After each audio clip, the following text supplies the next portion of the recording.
deuxième moitié des années 90, Square, pas encore fusionné avec Enix, est incontestablement le développeur star de la PlayStation.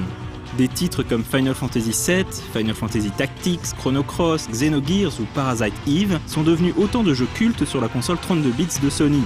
Un peu moins connu que ses poids lourds, Vagrant Story est un autre chef-d'œuvre de Square sur cette machine et un jeu étonnant à plus d'un titre.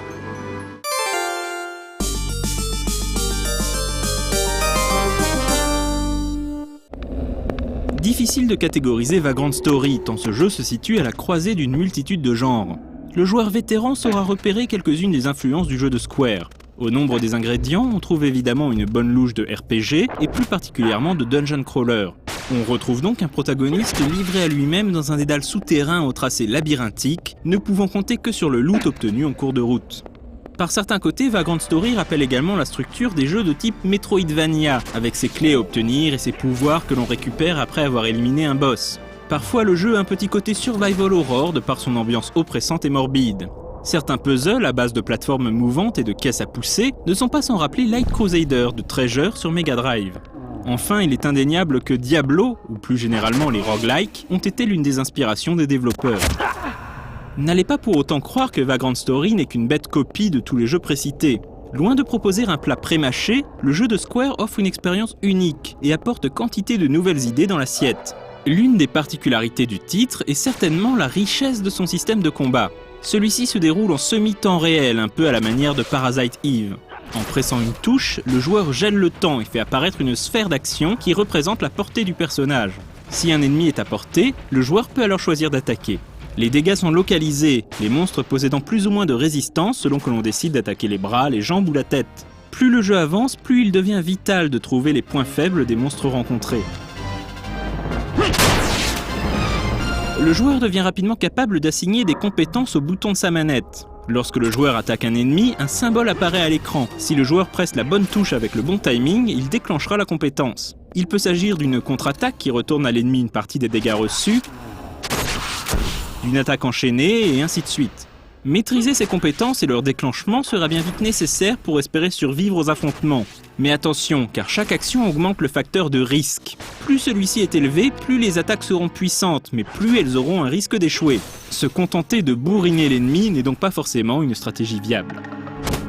Une autre spécificité de Vagrant Story est sa gestion de l'équipement. Le joueur devra en effet apprendre à créer ses propres armes et armures et à sertir son équipement de gemmes magiques pour lui donner des effets élémentaires. Encore une fois, tout cela vient apporter de la profondeur au combat, les monstres ayant des faiblesses spécifiques à certains éléments.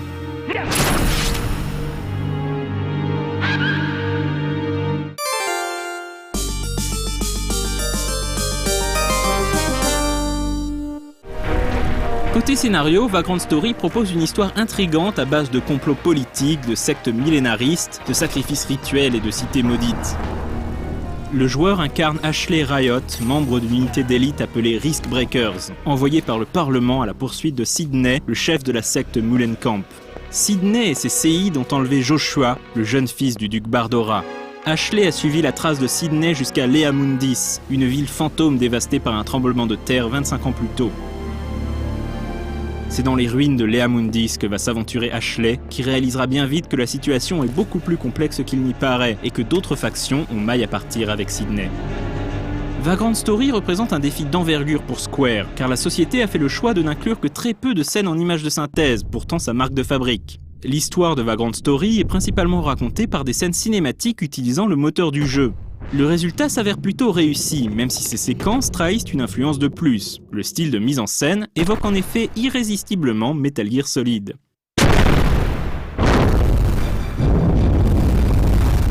La direction artistique de Vagrant Story fait une grande part du charme du jeu. Bon, certes, le caractère design est un peu spécial, avec ces jeunes hommes androgynes qui se promènent torse nu avec des shorts extra larges, mais on s'y fait rapidement, et il est indéniable que les deux personnages principaux du jeu, Ashley et Sydney, possèdent un charisme certain. Mais la vraie réussite se situe au niveau des décors, pour lesquels Square s'est inspiré de la ville de Saint-Émilion en Aquitaine. Vagrant Story a été conçu par Matsuno Yasumi, le créateur de la série Ogre Battle et de Final Fantasy Tactics. Certains détails laissent d'ailleurs à penser que Vagrant Story prendrait place en Ivalice, le monde de Final Fantasy Tactics et Final Fantasy XII. Toutefois, difficile de savoir s'il s'agit de simples clins d'œil destinés aux fans ou la preuve d'une réelle continuité. Si Vagrant Story a un défaut, c'est bien sa durée de vie relativement courte, et les nombreuses questions laissées en suspens à la fin de l'aventure. Pour tenir les délais et pouvoir sortir le jeu avant que la PlayStation 2 ne supplante définitivement sa grande sœur, Square a en effet effectué de nombreuses coupes, ne laissant dans le jeu que la moitié du contenu prévu par Matsuno.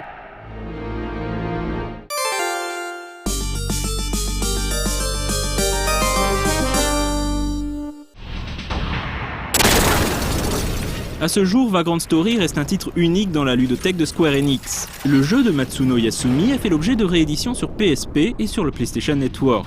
Il serait donc dommage de rater cette occasion de descendre dans les tréfonds de Lea Mundis.